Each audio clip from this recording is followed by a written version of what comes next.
জাতীয় সংসদ নির্বাচনকে সামনে রেখে ফরিদপুর ৩ সদর আসনে ব্যাপক শোডাউন করেছেন জমিয়তে উলামায়ে ইসলাম বাংলাদেশের প্রার্থী মুফতি কামরুজ্জামান। শহরের পশ্চিম খাবাসপুর শামসুল উলুম মাদ্রাসা চত্বর থেকে একটি বর্ণাঢ্য মোটর শোভাযাত্রা বের হয়। শোভাযাত্রাটি চরকমলাপুর, কমলাপুর, মুজিব সড়ক, নীলটুলি, পুরাতন বাস স্ট্যান্ড হয়ে মডেল মসজিদের সামনে গিয়ে শেষ হয়।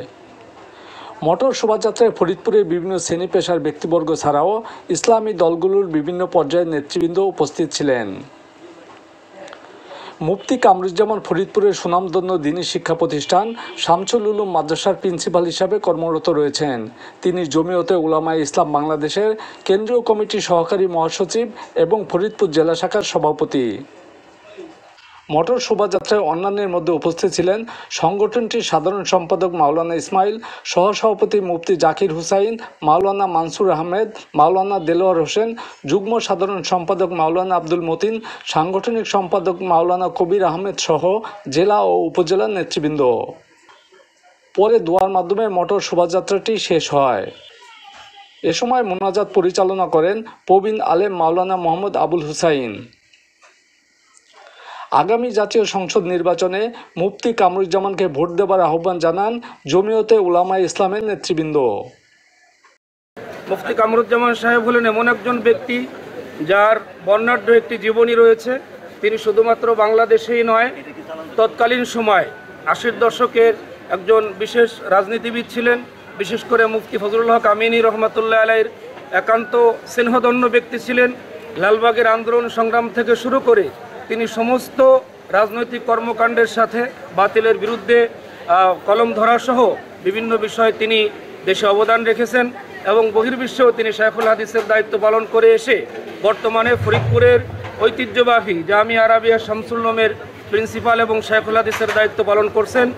আমরা জমিয়তে উলামা ইসলামের পক্ষ থেকে আজকে জনগণের কাছে এই বার্তা পৌঁছে দিতে চাই যে মুফতি কামরুজ্জামান সাহেব কেন্দ্রীয়ভাবে আমাদের জমিয়তে উলামা ইসলাম বাংলাদেশের কেন্দ্রীয় সহকারী সেক্রেটারি এবং ফরিদপুর জেলা শাখার সম্মানিত সভাপতি। তিনি ইনশাআল্লাহ ইতিমধ্যেই কেন্দ্র ঘোষিত ফরিদপুর ৩ সদর আসনের প্রার্থী হিসাবে মনোনীত হয়েছেন। আমরা আগের থেকেই তার কার্যক্রম পরিচালনা করে আসছি। আজকে আমরা ফরিদপুরবাসীকে জানিয়ে দিতে চাই, আমাদের এই তারুণ্যের অহংকার এবং যুগ উপযোগী একজন আলেমে দ্বীন যদি ইনশাআল্লাহ ফরিদপুরের এমপি নির্বাচিত হন, তাহলে দেশ ও জাতি তার থেকে ইনশাআল্লাহ বিশেষভাবে সুবিধা ভোগ করবে। বিশেষ করে দুর্নীতি, সন্ত্রাসবাদ, মাদকের বিরুদ্ধে তার অবস্থান আগের থেকেই অটল রয়েছে এবং ভবিষ্যতে তিনি ইনশাআল্লাহ আরও বেশি ভূমিকা পালন করবেন বলে আমাদের প্রত্যাশা। যে জিনিসটা দেখতেছি, আমাদের এই নির্যাতিত নিপীড়িত বাংলাদেশে গত 5ই আগস্টের পর থেকে যে একটা বিপ্লব সাধিত হয়েছে, এদেশের মানুষের অধিকার দরকার, শিক্ষা, স্বাস্থ্য, দেশের উন্নয়ন, সেক্ষেত্রে ইসলামী দলগুলোর ভিতরে ব্যাপক সাড়া রয়েছে। এদেশে যদি ইসলামী শাসন ক্ষমতা আসে তাহলে শিক্ষা নিশ্চিত হবে, স্বাস্থ্য নিশ্চিত হবে, দেশ উন্নয়ন হবে, সততা, দুর্নীতির বিরুদ্ধে লড়বে, মাদকের বিরুদ্ধে লড়বে।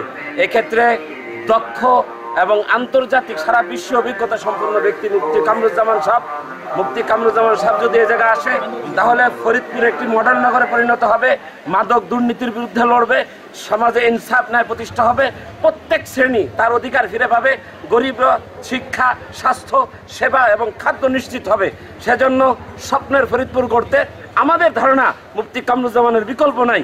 আসলে দেখেন, ফরিদপুরে আমরা জানি একাধিক প্রার্থী আছে, কিন্তু কামরুজ্জামান সাহেব এমন একজন ব্যক্তিত্ব, তার ইলমি যোগ্যতা, তার শিক্ষাগত যোগ্যতা এবং তার বংশগত যোগ্যতার দিক দিয়ে, এবং তিনি হলেন মুফতি আমিনী রহমতুল্লাহি আলাইহি, যিনি আমাদের বাংলাদেশের একজন রাজনীতিবিদ ছিলেন, বর্ষিয়ান রাজনীতিবিদ, এবং যার রাজনীতির তেজস্বিতায় বাংলাদেশের মধ্যে একটা জাগরণ সৃষ্টি হয়েছিল।